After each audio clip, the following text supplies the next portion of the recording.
3:15 का वक्त था। तहज्जुद का वक्त हो चुका था। वज़ू करने के लिए वो बिस्तर से उठी। वज़ू करके जानिमाज़ पर खड़ी हुई और 4 रकात नमाज तहज्जुद की अदा की। खुले आसमान के नीचे आँखों में आंसू लिए सिसकते हुए लहजे में अल्लाह से शिकवा कर रही थी। या अल्लाह, आप मेरी दुआएं क्यों नहीं सुनते? आप मुझे मेरी पसंदीदा चीज़ मुझे क्यों नहीं देते? आप मेरी पसंदीदा शख्स मुझसे क्यों छीन लेते हैं? क्या आप मुझसे प्यार नहीं करते हैं? क्या मैं आपकी बंदी नहीं? या अल्लाह, कितना सब्र करूं? कब तक आंसू बर्दाश्त करूं? मेरे साथ ही क्यों होता है ये सब? मैं तो किसी का बुरा नहीं चाहती, मैं तो किसी का दिल नहीं दुखाती, फिर मेरे ही साथ ही क्यों?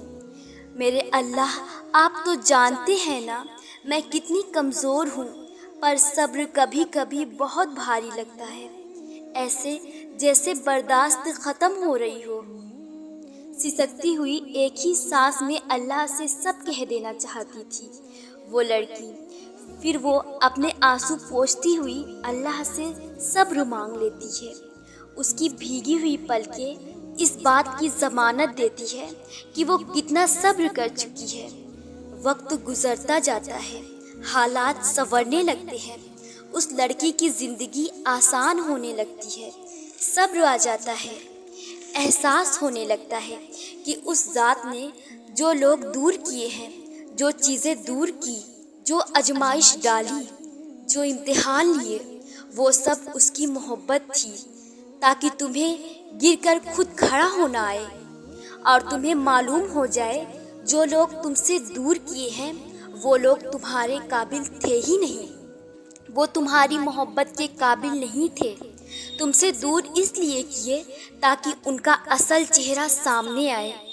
तुमने जो सब्र करते हुए आंसू बहाए हैं वो ज़ाया नहीं किए गए हैं। वो उस रब ने उससे कई गुना ज़्यादा तुम्हारे नसीब में लिखे हैं। ये बात समझने में उस नादान लड़की को एक अरसा लगा, लेकिन जब हकीकत सामने आई तो अल्लाह की मोहब्बत पर शुक्र अदा करने लगी। फिर वो लड़की तहज्जुद में अपने लिए अच्छे नसीब की दुआएं करने लगी। वक्त के साथ साथ अल्लाह ने उसके नसीब में एक नेक हमसफ़र लिख दिया और आज वो अपने हमसफ़र के साथ बहुत खुश है। और वो आज भी रोज़ तहज्जुद पढ़ने के लिए उठती है और तहज्जुद में अपने अल्लाह का शुक्र अदा करती है और कहती है, बेशक तहज्जुद की दुआएं रद्द कभी नहीं होती। अल्लाह ने मेरी तहज्जुद की दुआ को कबूल की। अल्लाह ने मुझे सब्र दिया, नई ज़िंदगी, नई खुशियाँ, नेक हमसफ़र से नवाजा। मैं अपने अल्लाह की कितना शुक्र अदा करूं वो कम है। बेशक तहज्जुद में बहुत ताकत है, इसलिए आप भी तहज्जुद की नमाज पढ़ें। अगर आपके कोई काम अटके हुए हैं या आप परेशानियों में घिरे हुए हैं या आपको लग रहा है कि अब कुछ नहीं हो सकता, अब कोई राह नज़र नहीं आ रही, तो आप तहज्जुद शुरू कर दीजिए। माशाअल्लाह, तहज्जुद की दुआ नामुमकिन को मुमकिन करा सकती है। जो चीज़ आपको लगता है अब इस मसले का कोई हल नहीं, अब कुछ भी नहीं हो सकता, तो आप तहज्जुद पढ़ना शुरू कर दीजिए। फिर देखिए अल्लाह ताला कैसे गैब से आपकी मदद फरमाता है।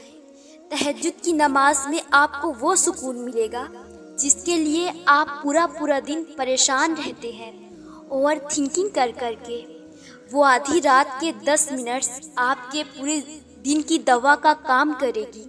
ना कोई टेंशन आपके करीब आएगी, ना कोई मायूसी आपको छुएगी।